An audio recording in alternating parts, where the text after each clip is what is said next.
Magandang araw mga ka-native. Ang oras po ngayon ay 3:00 ng hapon at ngayong araw po mayroon po tayong naging tatlong buyer.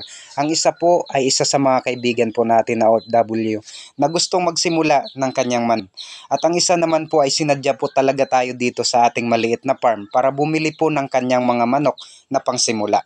At ang isa naman po ay bumili through online ng mga fertile egg po natin.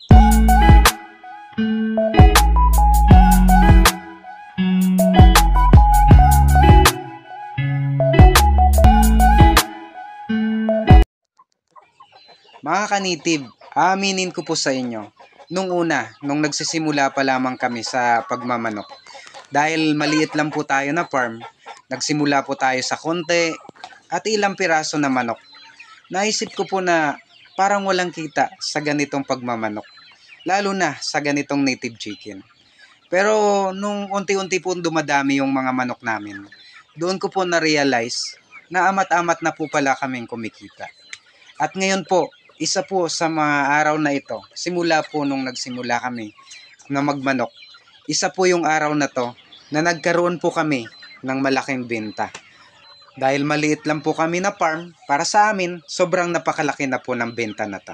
Kaya ini-encourage ko po lahat ng makapanood ng video na to.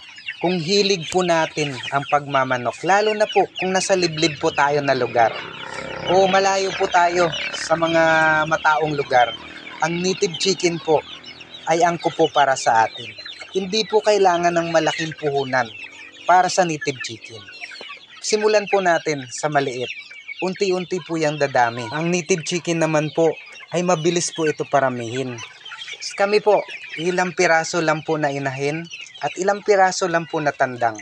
Hindi po namin namalayan na marami na po pala ang mga manok namin. Kaya mga ka-native, kung gusto nyo pong magkaroon ng sarili nyong negosyo at wala po kayong inaalala na magalit na amo, ang native chicken po ay angkop po para sa atin.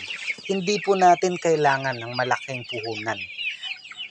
Simulan nyo po sa maliit, unti-unti po yung dadami. At hindi po natin problema ang pagbebenta ng native chicken. Dahil mismong buyer po ang pupunta sa inyo para bumili po ng mga manok nyo.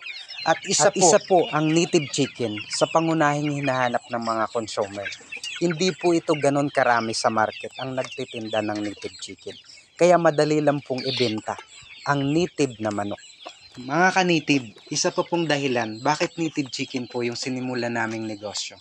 Dahil ang native chicken po, hindi po masilan, lalo na sa pagkain. Kahit anong pagkain, kakainin po yan nila. Kaya hindi po natin kailangang maglabas ng malaking pera para lang po sa pagkain nila. At isa pa po mga ka-native, matibay po ang native chicken pagdating sa mga sakit. Hindi po sila mabilis tamaan ng mga sakit. Kaya mga ka-native, masaya po maging farmers, lalo na po sa pagmamanok.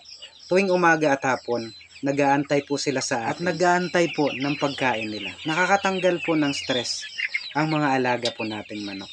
Mga ka-native, ngayong araw po, sa tatlong naging buyer po namin, mayroon po kaming benta na 30,000 pesos po.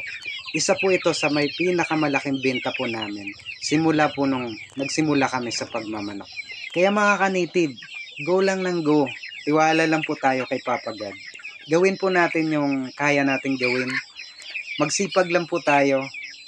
Kahit ano po yan, basta marangal na trabaho, pagpapalain po tayo nung nasa taas. Kaya mabuhay po lahat ng farmers. God bless you po. Maraming salamat po.